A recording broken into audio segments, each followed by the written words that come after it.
haven't told my story to many people except for my wife and a few other of my close friends. It happened while I was stationed in the Army as a radio operator during the Vietnam War, and I haven't forgotten it to this day. I was a young recruit, freshly drafted out of high school, and I didn't know much about the war.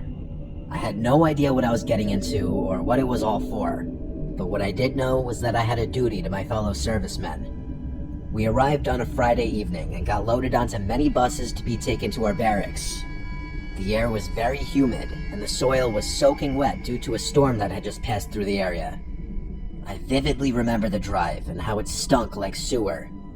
My first night was uneventful and quiet, but we all felt the tense atmosphere as our drill sergeants taunted us with stories during basic training. I remember the half moon right over my head, which kept peeking out from over the clouds, and all of us were just sitting around telling jokes. I was more of a technical guy, and didn't have much aptitude for comedy, so I just listened in. My duty was to manage communications between my unit and all of our other guys so that everyone knew what was going on everywhere else. I carried a box on my back, which were the size of radio devices back then, and also a ton more equipment and supplies. I was quickly assigned to a tight-knit unit who had just lost their communications operator to a landmine, and I remember the first time we made contact with the enemy. It was the loudest thing I ever heard. We were in a dense part of the jungle and couldn't see the enemy at all, but we quickly ducked as soon as they began firing at us, and we opened fire in their general direction in return.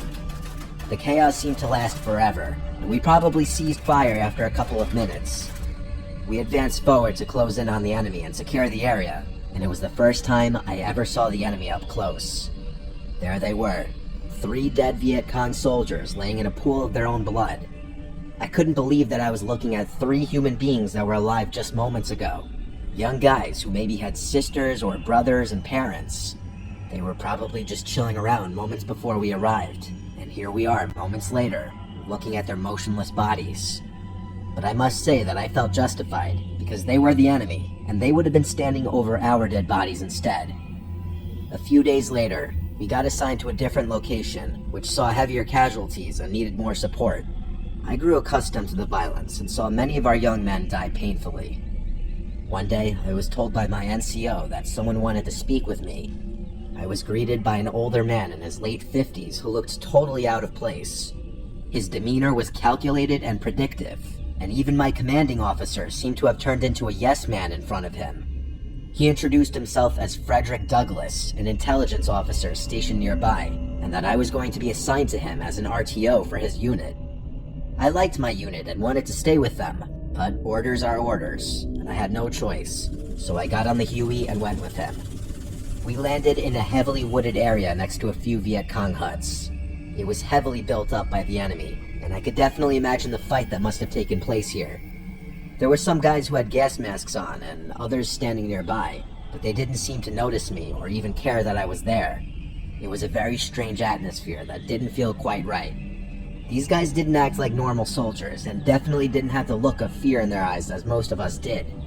I even tried to talk with some of them, but all I got was a strange, emotionless glare like they were infected with something. Whatever it was, they all had it, and it made me feel very uneasy. Officer Douglas and I entered one of the smaller huts, and I was told to stay put until someone would come and get me. I should have just stayed there and waited, but I was too curious and apprehensive to relax. So I just made my way out towards the main tent and took a peek inside. What I saw made my stomach drop like it never had before.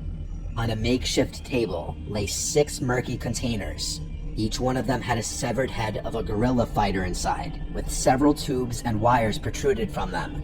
A green liquid seemed to be reacting with the heads, as their mouths and eyes were quivering like they were half alive.